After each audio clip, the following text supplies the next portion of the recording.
প্রত্যেকটা সুস্থ স্বাভাবিক মানুষের দৈনিক মিনিমাম 6 ঘন্টা ঘুমানো উচিত। কেন তা আসলে জানুন। আমরা যে ঘুমাই, আমাদের প্রতিদিন আমাদের ঘুমের হচ্ছে 4টা সার্কেল পূরণ হয়।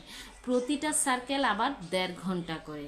তো এই 4টা সার্কেল 1.5 ঘন্টা করে যদি আপনি পরিপূর্ণ করেন, তাহলে 4টা সার্কেল পরিপূর্ণ করতে আপনার 6 ঘন্টা প্রয়োজন হয়।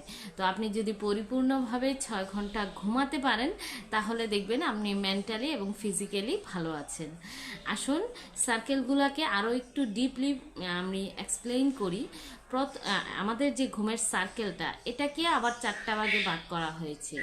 প্রথম যেটা, এটাকে নন রেম ঘুম বলে। এই সময়টা আমাদের চোখ একটু একটু হালকা মুভমেন্ট করে, এটা হয় 5 থেকে 10 মিনিট।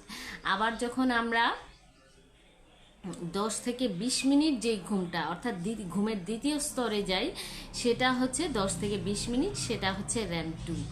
আবার আমরা যখন ঘুমের তৃতীয় স্তরে যাই, অর্থাৎ 20 থেকে 45 মিনিট, সেটা হচ্ছে আমাদের ডিপ স্লিপ, এটাকে ডেল্টা স্লিপ বলে। তো মানুষ সাধারণত ওই স্লিপে স্বপ্ন দেখা শুরু করে। আর 40 থেকে 90 মিনিটের যে স্লিপটা হয়েছে, এটা হচ্ছে অলমোস্ট ডিপ স্লিপ। তো এই স্লিপ সাইকেলটা কমপ্লিট করে আমাদের ব্রেন প্রতিদিন 4টা স্লিপ সাইকেল কমপ্লিট করে। কোনো কারণে যদি আপনার 4টা স্লিপ সাইকেল কমপ্লিট না হয়, সেক্ষেত্রে আপনার সারাদিন এক ধরনের একটা ঘুম ঘুম ভাব থাকবে, সারাদিন আপনার কেমন ক্লান্ত লাগবে। তো চেষ্টা করবেন মিনিমাম 6 ঘন্টা ঘুমাতে।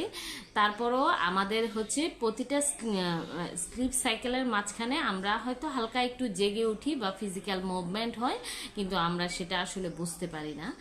তো যেই কারণে যদি আমরা আমাদের ঘুমের এই 4টা সার্কেল সুন্দরভাবে পরিপূর্ণ করতে পারি, তাহলে আমরা খুব ভালো একটা স্লিপ নিতে পারবো।